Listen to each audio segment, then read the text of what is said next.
A gente vai voltar a falar hoje sobre o atrito que está acontecendo entre o legislativo e o judiciário. E quem sabe dar um palpite aqui e trazer uma solução para isso. Algo que pode ser feito de maneira bem coerente, seguindo as regras da democracia. Bora entender isso um pouquinho nesse editorial? Então seja muito bem-vindo. Esquece de dar o like, curtir e compartilhar. Não, e se não for inscrito, inscreva-se. Isso ajuda bastante o canal. Se você procura um canal que é independente, eu estou aqui para simplesmente defender o que é melhor para o Brasil. Tá? Então não faço parte de nenhuma bolha, mas eu acredito que o nosso Brasil precisa de pautas sérias e de segurança jurídica e de um Congresso que realmente faça pelo povo. Essa é o pedido que eu acredito da maioria dos cidadãos brasileiros, mas coisa que a gente não vê. Se a gente tem um artigo 1º da Constituição que diz todo o poder emana do povo, por que o povo não pode ser soberano? Eu estou falando sobre isso porque o Gilmar Mendes não gostou nada do que o Congresso Nacional está fazendo sobre as medidas, as pautas que vão limitar os poderes do STF. Então ele se manifestou, o Dias Toffoli também se manifestou e, pasmem, aqui ele meio que confessou que eles atuaram como resistência a Bolsonaro. Vamos entender um pouquinho sobre isso aqui? Tá? A matéria que eu estou trazendo para vocês é da Gazeta do Povo e eu tenho um ponto de vista sobre isso. A matéria diz o seguinte: Gilmar Mendes critica Senado por mudanças na corte e Toffoli defende democracia militante. Ou seja, algo que não faz sentido advindo do STF, que deve ser imparcial e não pode ter qualquer atuação político-partidária. Mas eu tenho uma opinião e eu queria que você desse um comentário sobre isso aqui. Eu queria que você desse o seu palpite sobre isso. Tá, nós estamos diante de temas que envolvem poderes. Concorda comigo?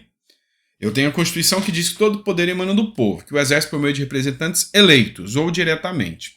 Então, nós estamos falando dos poderes, os poderes que foram constituídos dentro da Constituição de 1988, a Carta Magna, como ela é conhecida, né, a Constituição de 1988. E aí fica um atrito entre os poderes, se pode o Congresso atuar contra o STF, ou se o STF pode atropelar poderes. Deixa para o povo decidir. Faz aí um projeto de limitação dos ministros do STF, faz um projeto aí limitando a 8 anos, com eleição, e deixa o povo votar. Se o povo quer que mantém como está, ou se o povo quer que muda. Qual que é a sua opinião? Você não acha que é o povo que tem que decidir sobre os poderes? Há um projeto que trata da mudança do Congresso, né? Do número de parlamentares. Solta a votação para o povo, deixa o povo decidir. Afinal, todo poder emana do povo, ou isso é uma mentira contada para enganar a gente, que é cidadão brasileiro? Mas enfim, voltando para a matéria aqui. Como eu disse, Gilmar Mendes e Toffoli criticaram, né? O ministro Dias Toffoli e Gilmar Mendes, do Supremo Tribunal Federal, saíram em defesa da corte. Por que será, né? Nessa segunda-feira, das mudanças que vêm sendo gestadas pelo Senado para restringir decisões monocráticas e estabelecer mandatos para ministros. Então, eles estão morrendo de medo desses dois pontos. Mandatos, tá, de 8 anos, que é o que o Congresso quer, e decisões monocráticas serem vedadas. Tá? Essas decisões monocráticas dão poderes demais aos ministros do Supremo. E eu acho que é por isso que eles não querem que isso aconteça. Eu acho que dá poder demais. O Aldo Rebelo, ele fala, e eu vou repetir, 11 constituições. Cada ministro interpreta a Constituição como quer. E essa decisão do STF, do Congresso, do Senado, contra o STF diz o seguinte: olha, um ministro só vai tomar decisão monocrática depois que todos os outros ministros decidirem. Ou seja, chegou uma pauta. Vamos lá, o Barroso resolve decidir sobre o aborto. E aí ele vem dar uma liminar. Essa liminar não passa a valer imediatamente. Tem que ir para o plenário, todo o Supremo Tribunal Federal tem que falar, ó, nós concordamos ou rejeitamos a decisão do Barroso. Aí sim ela tem fundamento ou não. Entenderam? E isso é o mais óbvio. Assim, a Constituição tem a interpretação de 11 membros e não 11 constituições interpretadas. Cada um cria sua própria Constituição. Então, parabéns para o Congresso Nacional que acertou, mandou bem. Também o mandato de ministros não precisa nem citar, né? As declarações foram dadas durante um fórum promovido pela Ordem dos Advogados do Brasil, tá? Na OAB. E pela Universidade de Goethe, na Alemanha. Deixa eu só subir aqui que eu disse um pouco, né? Mendes tem sido mais crítico no fogo cruzado com o Senado e vê o judiciário atravessando as competências em cima de matérias legislativas, como a descriminalização do aborto, drogas e a derrubada do marco temporal. O magistrado disse que o momento escolhido... Olha só, isso aqui é grave. O magistrado disse que o momento escolhido para os parlamentares sugerirem proposta de mudança na corte é inadequado e que é estranho começar com a reforma constitucional pelo tribunal. Ou seja, quase que uma ameaça, né? Mas tem tempo ou tem momento certo para medidas boas? Não, não tem. Medida boa, medida que aprimora a democracia, ela tem que ser implementada a todo tempo. E aí, essa fala aqui é que você tem que prestar muita atenção. Como já afirmei, é estranho que se decida começar a reforma constitucional pelo tribunal. Se formos olhar, todos foram quase que compassivos com a investida do Bolsonaro em respeito à aprovação de todas as medidas. A PEC kamikaze, redução do preço de combustíveis, o que reduziu os impostos e reduziu o preço do combustível, né? Para eles é ruim. E nós na defensiva o tempo todo. Escuta-se.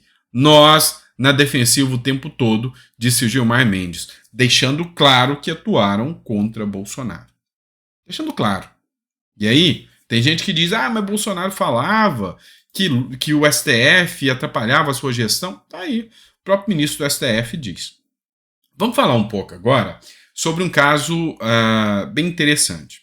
Uma matéria do Brasil 247 foi checada no Twitter, onde eles diziam que o Hamas nunca parabenizou Lula, que Lula nunca teve qualquer vinculação com o Hamas, tá? Nenhuma nota de apoio, nada.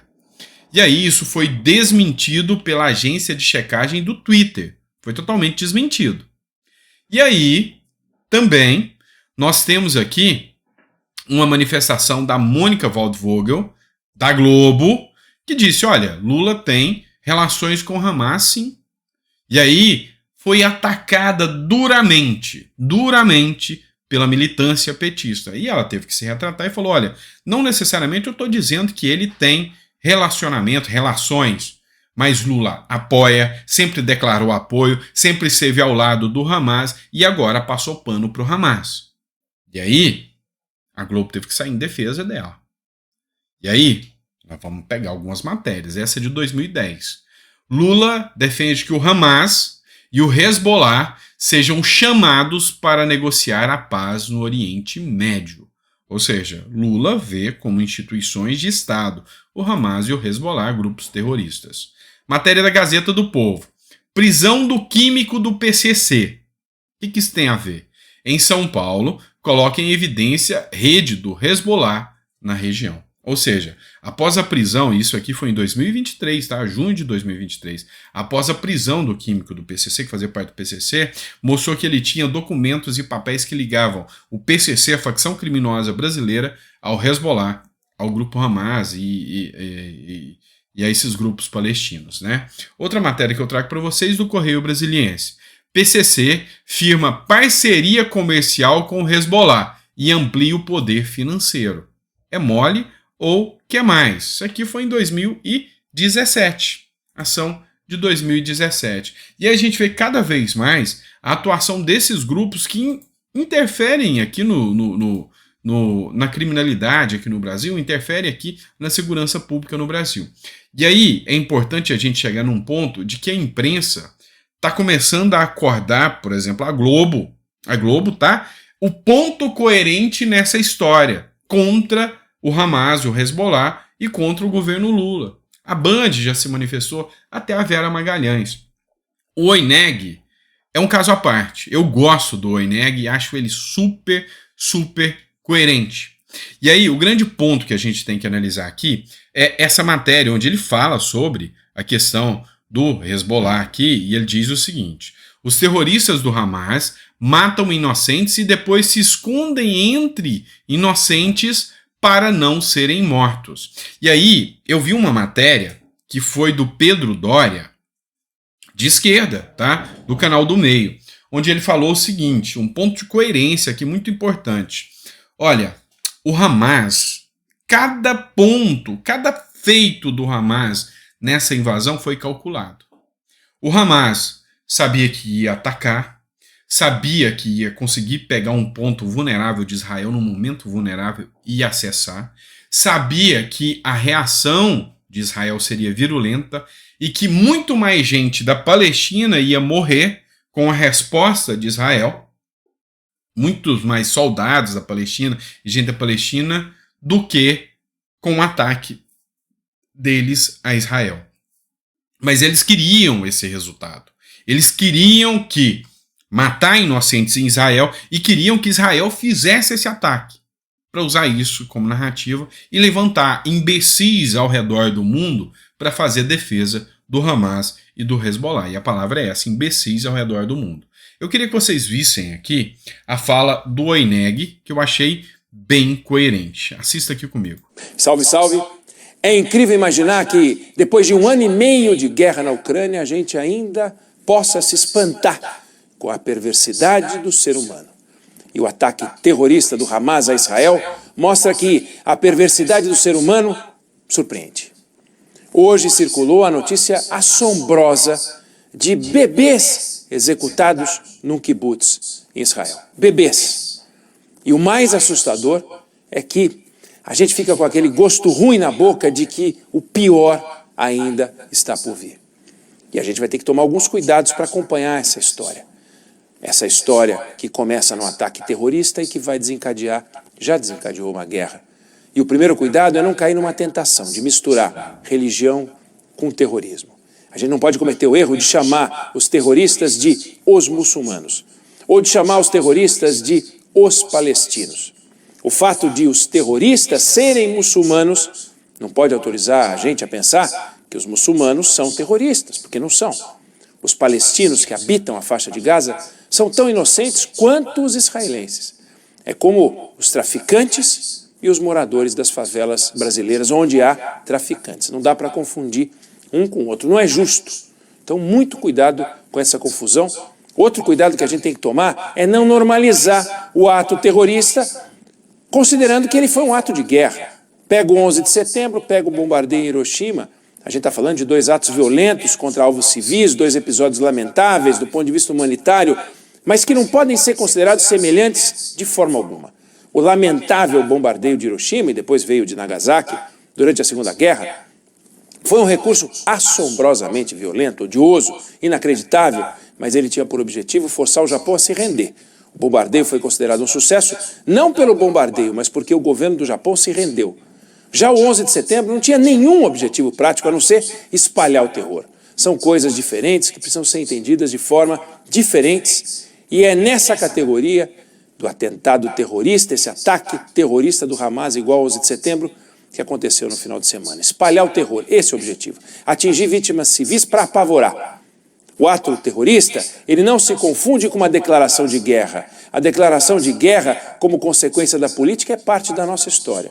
Infelizmente, a gente está diante de terrorista. E nessa hora, vale lembrar uma frase de Voltaire. Aqueles capazes de convencê-lo de absurdos são capazes de fazê-lo cometer atrocidades. É exatamente isso que a gente está vendo acontecer no Oriente Médio depois da ação ensandecida dos terroristas do Hamas. Exatamente isso que eu entendo. E se você vê pessoas da esquerda tentando te convencer que aquilo é normal, é porque estas pessoas são capazes de cometer atos como aquele que não são normais. A Vera Magalhães também se manifestou. Eu achei interessante aqui a manifestação da Vera Magalhães. Eu vou até colocar aqui assim, para vocês verem aqui. E ela disse: ataques terroristas em Israel, precisamos chamar as coisas pelo nome que elas têm. Só um curtinho trecho E aqui. até agora, nem o Itamaraty, nem o presidente da República e nem o ministro dos Direitos Humanos chamam isso de terrorismo. Falam em ataques, falam em violência de qualquer tipo, no que é visto como uma equiparação entre os ataques terroristas do Hamas a Israel e a reação do governo israelense, que também atinge civis na faixa de Gaza. Então, está faltando uma calibragem. Isso não é só no Brasil. Os países do BRICS estão tendo essa duplicidade de semântica na hora de tratar o Hamas. Será que acordou? Os países do BRICS é um clube de ditaduras. Será que a Vera Magalhães acordou, que falou tanto que era pela democracia, que Bolsonaro era o pior? Será que viu realmente de que lado que o Lula tá? Pois é, essa é uma incógnita, né? Uma coisa que talvez a gente não vai saber responder tão cedo, tá bom? É isso, pessoal. Espero que vocês tenham gostado do nosso editorial. A gente tá tentando aqui ser o mais coerente possível. Eu sou anti-atentado, eu sou anti-terrorismo, eu sou contra qualquer espécie de violência, mas violência advinda do terrorismo choca muito mais. E aí quem está defendendo isso agora são monstros, são pessoas que não merecem um pingo de respeito e não tem nem um pingo de pudor, seja partido político, seja político, seja jornalista, seja quem for. São pessoas sem um pingo de moral. Pessoas que aceitam degolar crianças, bebês, e acham que isso é resistência. Essas pessoas são doentes. Essa é a verdade.